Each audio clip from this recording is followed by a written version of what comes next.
Well, hey guys, welcome back to the shed. It's exciting time because I'm finally cracking back in on the EH. Now, if you've been keeping up to date with this build, the last time you would have seen a video on it was when I started it up 12 months ago.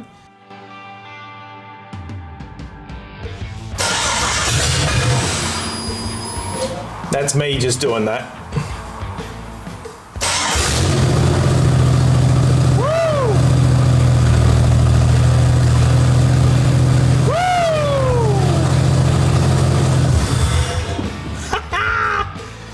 It lives!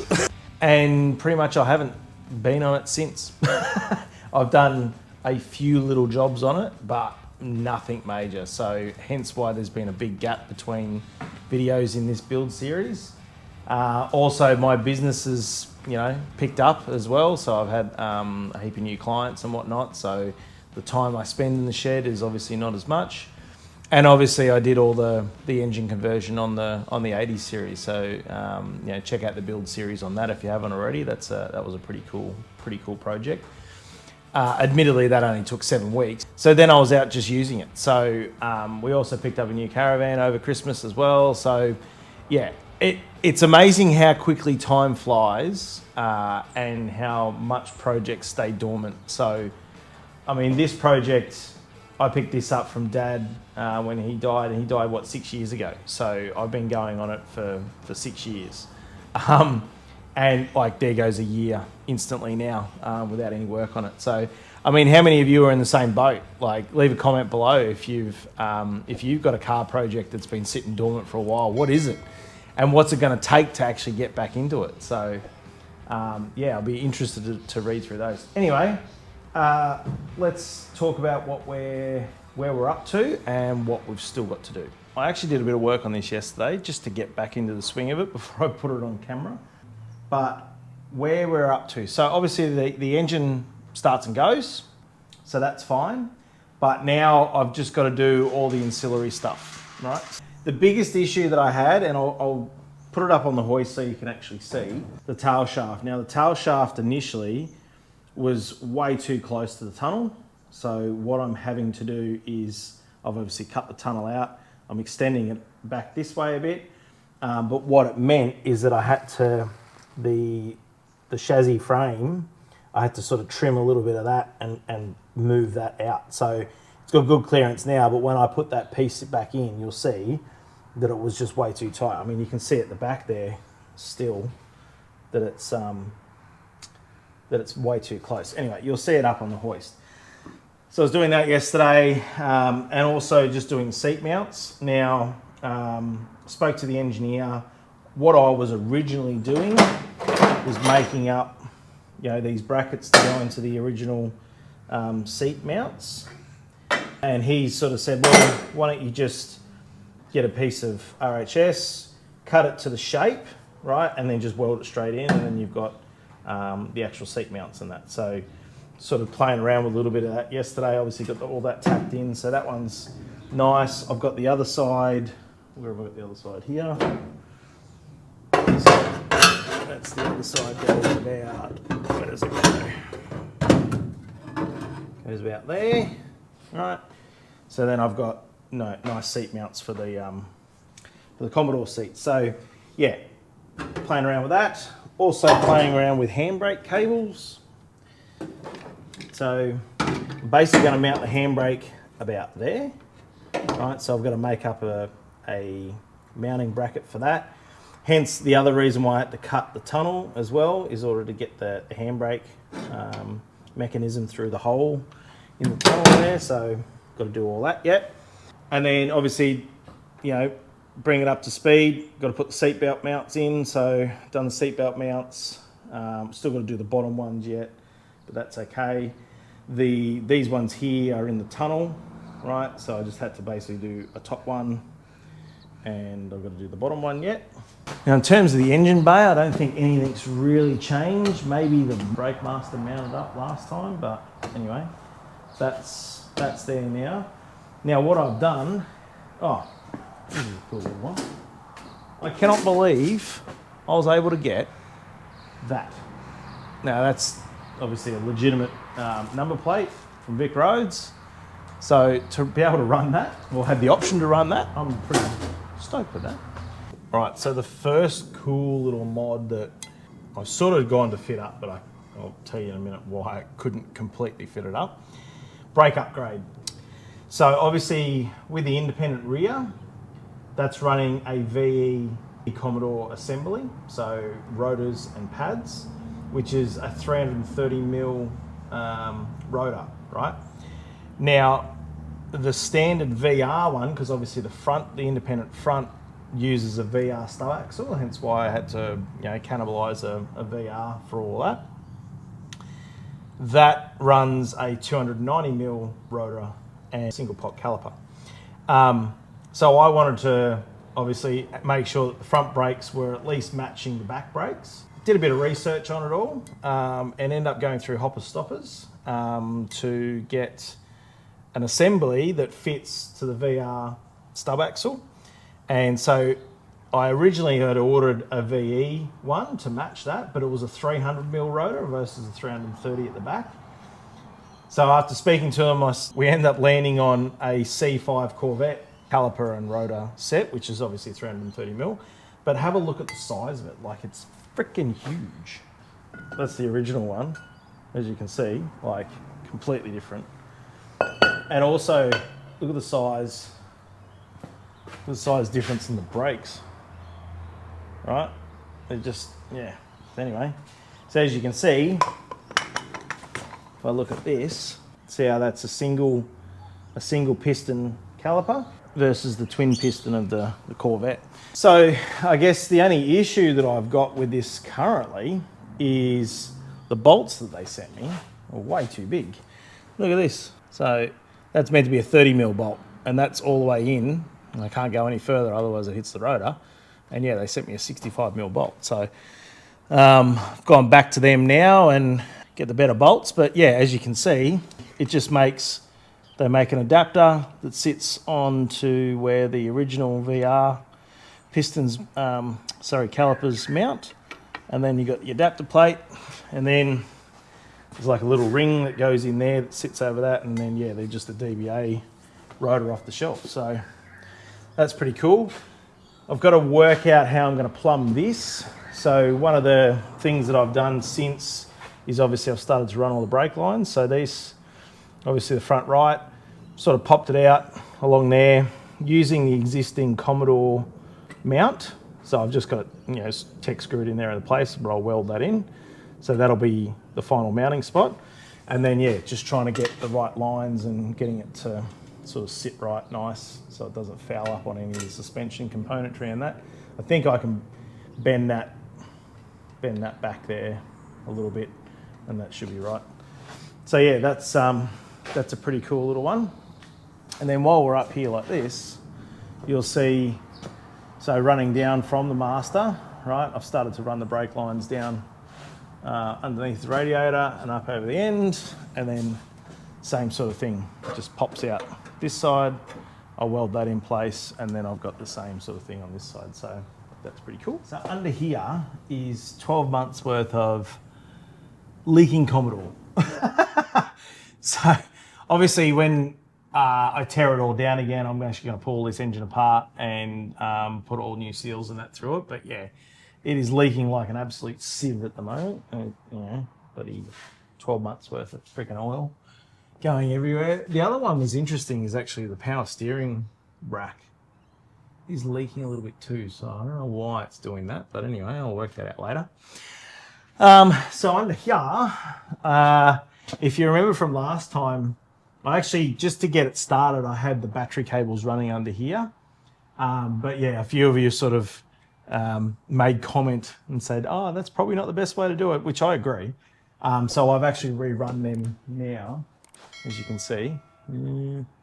As you can see, up through there now. So that just goes down, it's in the cab, and then the battery stays in the back there, so that's fine. Then what I've also done is I've moved the fuel lines. So originally I had them mounted under here, but then when I looked, they were going to be below, I guess, the sill line. So obviously you don't want that, because if you go over a speed bump or something like that, you obviously don't want that. So what I've done is I've moved them and mount some brackets across the sides here, and it's actually come up quite nice. So didn't have to waste any fuel line or anything like that, and so that's all good. I've still got to run the brakes, so the brakes will come down this side, right? Come down here, up there. What I've done is I've cannibalized again the T-piece off the Commodore, right? And so that one then obviously goes to the right side, and then this one goes and loops over the top of the assembly to here, and then I've just got to make a mount for that there. So that'll be a little bracket there, so that'll be quite nice through that. The other issue that I've come across is this kit, which is a V6 conversions kit. I bought it for a VN. Now, it all fits, even though this is all a VR, but the issue that I've got is I've got no clearance there. Now, I'm wondering why I've got no clearance there. So this gearbox out of the VR was a 4L60E, so it was an electronic shifted gearbox, whereas the VN is just a 4L60, which is a manually shifted, mechanically shifted gearbox. I thought they were exactly the same, and it's just the internals that are different. In reading, apparently, the bell housing is 3/4 of an inch longer on the E than the 4L60. And then if you equate that, that is missing clearance by 3/4 of an inch. So I don't know what I'm going to do with this bit yet. I still haven't worked out. I know I can't move the engine forward because then all my extractors don't clear and everything like that, which, I mean, that's not really that big of a deal, but I sort of don't really want to play around with where the engine's mounted. I'm in two minds whether I've still got the 4L60 box over there for the VN, which I don't know what condition it's like. At least I know that this one drives. Or do I take the subframe and do exactly what I'm doing out here and just give it a bit of trim? I don't know yet. So I'll come back to that one. If you've got any suggestions for me, pop it in the comments below. So yeah, that's sort of where I'm up to on the EH. Now, I don't know what I'm going to get achieved, say in this episode or in future episodes. It just is what it is. But I mean, this whole build series is just a build log of everything that I've done on this. So obviously I'll still sequence them in such a way that you can find information easy and whatnot. But yeah, it's just logging what I'm doing. So I think that's enough rambling from me. What am I working on today? I've got to finish that tunnel, and then I've got to do the handbrake. Yeah, the handbrake mount. Finish that handbrake off. So let's see where we get to.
At the moment is I'm obviously playing with clearances on this tail shaft, and then I'm obviously doing the handbrake and that as well. So the handbrake, I should be able to make that work, right? So that's actually a handbrake out of the Commodore that fits the EH. How does that work?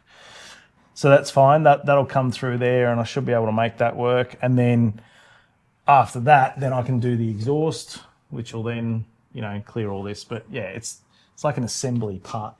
If I look at this, So see now, one, see how little clearance I have of that. So I'm probably going to have to take a little piece out of this. Again, that's a structural piece. So whatever I take out, I've got to put back in. But I should be able to get clearance on that, because all we're looking for is 10 mil clearance on everything. Because this doesn't move, like it's on a rubber bush, so it's sort of hard mounted in place, and there's a little bit of vibration, but it's not going to go up and down. And then because this is fixed in place, because the suspension moves up and down independently of this is all fixed in place. So I don't have to worry about, this moving up and down or moving side to side. So I know that that's pretty much fixed in place, and that's pretty much fixed in place. So all I've got to do is try and clear this. So I'm probably going to cut a little piece out of that and then make a new piece to go out to clear that. But then I also had that same issue here, in that the clearance here was only a couple of mil, right? Even when that's back in place, it's only really a couple of mil. And what it was is because this side of the tunnel tapers that way, whereas this side of the tunnel is pretty much straight like that. So it's like a little design sort of thing that was in the EH. I don't know why, but the ideal world, I would have liked to have moved that whole assembly over, and then I'm using the tunnel. I don't have to do anything, but that's just not how that was all lining up. The other option would be to make a smaller tail shaft, right? Smaller tube tail shaft, which probably is what I ideally wanted. But in order to get the flange adapter for the VE, that's the size that I had to go because of this big thing here, right? This big uni joint there. So I was just stuck with it. That's just what I had to do. So what I've done is, obviously I had to cut this out and then untack it off. So drill out all the spot welds on that subframe. Yeah, so what I've done is I've cut out just a little piece off it, and then I've folded this over now so that I can weld this back to the floor pan, so it keeps all that structural integrity of the floor. But now, as you can see, I've got, probably a good 25, 30 mil clearance there now. That's what I've got to do. And then the last bit, I've just got to still work out this bit here. So even that's 10 mil, that'll be fine. But where the floor pan's going to go is probably about there. So I'm just probably going to have to bend that around a little bit just to get that to match up. But anyway, I'll deal with it later on. But yeah, that means that I can then use that existing piece, right? I'll probably have to cut, say, 10 mil off this bit here, right? In order to use that existing piece, I can butt weld that whole thing. And then what it means is that all I'm having to do is then just put a piece of 10 mil plate at the top there, right? Which is the nice flat surface to be able to add material to then fill all that tunnel back in. So effectively all I'm doing is I'm taking that piece and I'm just moving it 10 mil this way and then just adding that bit there. So cutting a bit off here and adding it basically back there. So material wise, it's the same. It's just refinessing how that goes around that. Then that'll give me the tail shaft clearance that I need. Aside from this, which I'll basically do the same thing. Up here, I'm not worried about this because all this gets cut out, as you can see where the existing tunnel is. So this is the tunnel out of the Commodore. All that gets cut out anyway, and then that tunnel will then get welded into place. So all that uni will have decent clearance in that as well. All right, we're getting there. So I've put this section piece back in. So as I said, just moved it over. So I had to cut, another 10 mil out of that. Got that moved over, bent that up. So all I need to do is really just put those spot welds back in there. So plug weld that, and then I've still got to put that piece up in the top section. But I'm just making up at the moment, just finishing off that handbrake section. So probably what I'm going to do is cut out this bit here, make a new piece that's sort of rounded, and then that way I can put a flat piece in there for the handbrake cable to pop out there.